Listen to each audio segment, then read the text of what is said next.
We zijn vanavond aan de Holbertweg nummer 17, het is thuisadres van TuS Wonen. En wij organiseren vanavond voor het eerst een startersmarkt in Dokkum.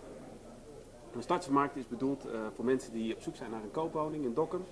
We hebben een aantal partijen hebben we vandaag bij elkaar gebracht.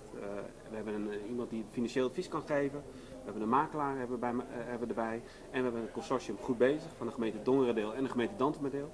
En die kunnen mensen helpen die op zoek zijn naar een woning om aan te kopen. TuS Wonen is een woningbouwvereniging. Woningbouwverenigingen die verhuren voornamelijk woningen. Maar voor TuS Wonen is verkoop van een woning ook erg belangrijk. Dus naast het feit dat wij woningen verhuren, zijn wij ook heel actief op de verkopen van woningen. Dus ook mensen die eventueel bereid zijn of geïnteresseerd zijn in het aanschaffen van een woning, die kunnen ook bij TuS Wonen terecht om te kijken of er een woning tussen zit die voor hun geschikt kan zijn. Ik ben Joost Drijver, ik kom uit Dokkum.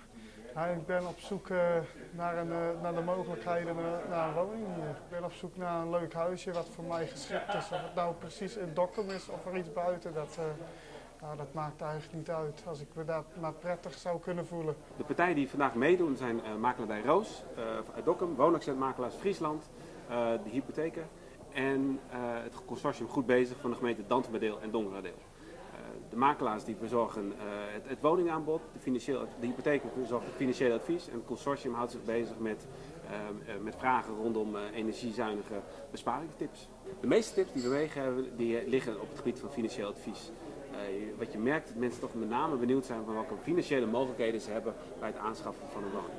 Vanavond zijn we naar deze startersmarkt gekomen om ons te oriënteren wat nou precies, ik ben echt starter net begonnen, wat nou echt de mogelijkheden zijn voor eventueel nu of over 1 of 2 of 3 jaar wat er voor mij te bieden is, dat ik alvast me daarop zou kunnen richten of ik eerst zou echt me volledig moet starten op een huurwoning of wellicht dat ik al iets kan kopen. Nou, de opkomst, we organiseren voor het eerst een startersmarkt. We hebben daar eigenlijk van tevoren geen beeld van wat we konden verwachten. Dus wat dat betreft, als we hier om ons heen kijken, nou ja, er zijn er heel veel mensen al aanwezig. Dus we zijn eigenlijk zeer tevreden over de opkomst voor vandaag. Ja, ik vond dit een goede avond, vooral voor mensen die zich eigenlijk niet echt erin verdiept hebben. Is het gewoon een mooie avond om informatie te winnen. En je kunt hier op een rustige manier met mensen praten wat nou de mogelijkheden zijn. En ik denk ook voor de toekomst dat het wel echt nuttig kan zijn. Er zijn de laatste jaren zoveel veranderd. Niks is meer zeker meer. En hier kun je gewoon gratis advies krijgen wat wel de mogelijkheden zijn in deze tijden.